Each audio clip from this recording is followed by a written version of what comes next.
Hidizs recently released a product at Kickstarter, which is the one I'm wearing right now, the Hidizs MP145, a next-gen customized ultra-large planar hi-fi IEMs. I've been using it for a while now, and I've found that I kind of like this earphone, so I'd like to recommend it to you. And I hope this video will help you learn more detail about the MP145.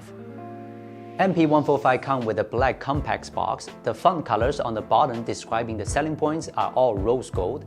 The backside is all about its specs. Besides Chinese and English, there's also Japanese. It means that this earphone is also available in Japan.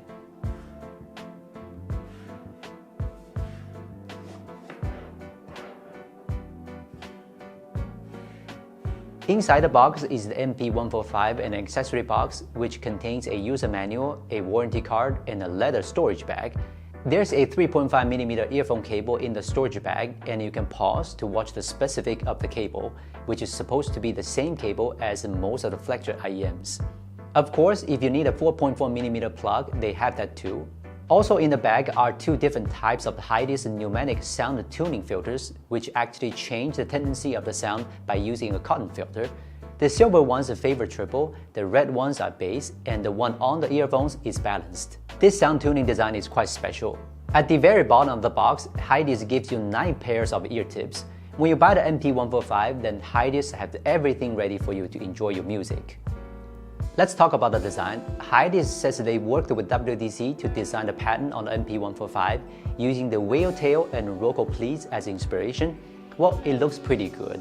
In addition to working together on design, Hidizs and WDC have partnered to make them better able to carry out programs to protect the whales and dolphins.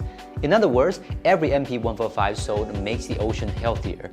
For both of them, that's what we call win-win partnership. It uses an aluminum alloy integral molding shell with vents on either side of the whale tail. These vents optimize the airflow within the earphone cavity, enhancing transparency and the balance of the sound. The weight of the single earphone plus the ear tip is 10 grams, but it is quite comfortable to wear. Because the cable shares some of the weight and the excellent ergonomics, at least I don't feel uncomfortable wearing the MP145 for a long period of time. Let me guess, the reason you are interested in the MP145 must be because of the ultra-large planar magnetic driver, right? The 14.5mm driver is really impressive.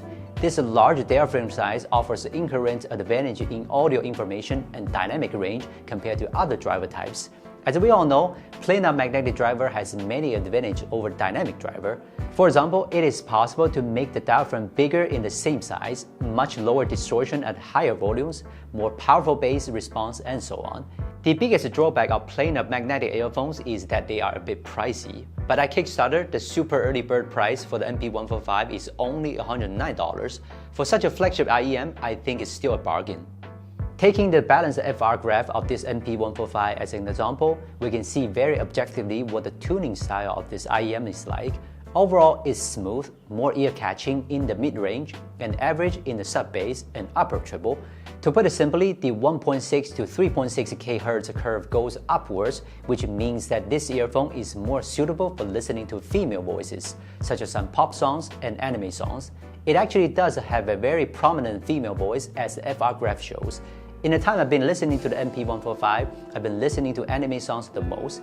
Don't get me wrong, I'm not a fan of this type of song. I just enjoy the feeling of having a female vocalist singing in my ears with these earphones.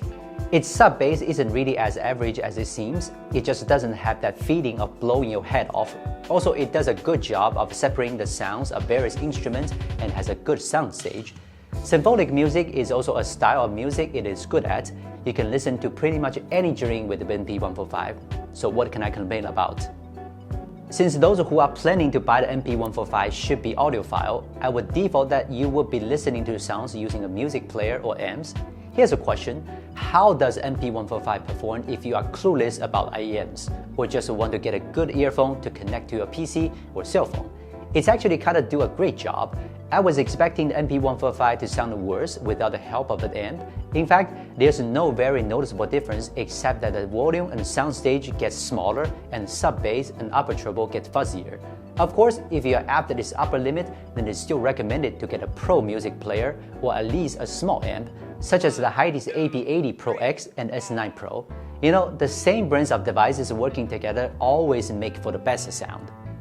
The Hidizs MP145 left a pretty good impression on me. Both the beginners and audiophiles should love it.